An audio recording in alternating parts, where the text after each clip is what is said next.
అఖిలప్రియ 100 మంది ఉన్నారు రెడ్ బుక్లో అని చెప్పింది. కొంతమంది వైఎస్ఆర్సీపీ నాయకులు కూడా భయపడుతున్నారు అని. ఎందుకు భయపడతారు? ఎవరు బిద్దో నీకు ఒకటి చెప్తేనబ్బా, ఈ రాతని ఎవడు తుడసలేడు. వానికి ఎవరికైనా ఇంకొకరికైనా కూడా. ఇప్పుడు మీకు ఒకటి చెప్పాను, సీతారాంపురంలో జరిగిన మర్డరు మామూలుగా అనవసరంగా వాడిని చంపినారు. అనవసరంగా అతన్ని పోతండి వేరే వాళ్ళ కోసం అయినారు. ఈడు ఉన్నాడు, వాళ్ళ అడ్డపన్నాయని కూడా వాళ్ళ భార్య వాళ్ళ కోడళ్ళు అందరూ ఈయన బయటకు తీసుకొచ్చి కొట్టి చంపినారు.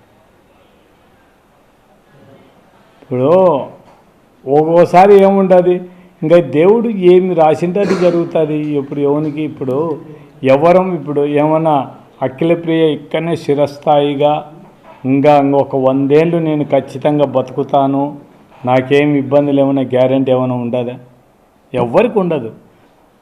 ఈ లోకంలో పుట్టినోనికి ఎవ్వరికి కూడా నేను ఖచ్చితంగా ఇన్ని సంవత్సరాలు బతుకుతాను, నా తర్వాత వాళ్ళ కథ చూసుకుంటాం అనేటోళ్ళు అందరూ కూడా కాలగర్భంలో కలిసిపోయినారు.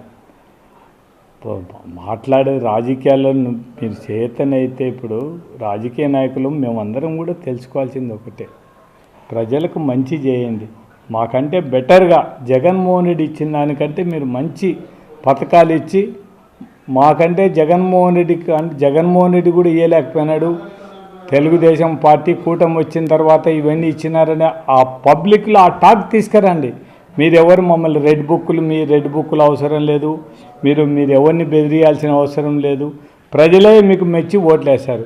మీరు ఇట్లా ఎంతమందిని మాతో రెడ్ బుక్లో 100 మంది ఉండారు, మేము వాళ్ళ కథ చేస్తాం వీళ్ళ కథ చేస్తామంటే ఎవరొకరు లాస్ట్కు దేవుడు అనేవాడు ఖచ్చితంగా ఎక్కడో సట ఎవరికి ఏ గుణపాఠం చెప్పాలంటే ఆ గుణపాఠం ఖచ్చితంగా చెప్తాడు. అంతే, ఇంకేముంది దాంట్లో. ఇప్పుడు ఎవరైనా కూడా రాజకీయ నాయకులం అధికారం వచ్చిన తర్వాత మేము అందరం కూడా చాలా జాగ్రత్తగా నోరు అదుపులో పెట్టుకొని మాట్లాడితేనే కొద్ది కాలాల పాటు రాజకీయంగా ఉండగలుగుతాం తప్ప మా ఇష్టం వచ్చేట అధికారం వచ్చిందని మా ఇష్టం వచ్చేట చేస్తే మాత్రం దేవుడు కూడా సహించరు, ప్రజలు కూడా సహించరు.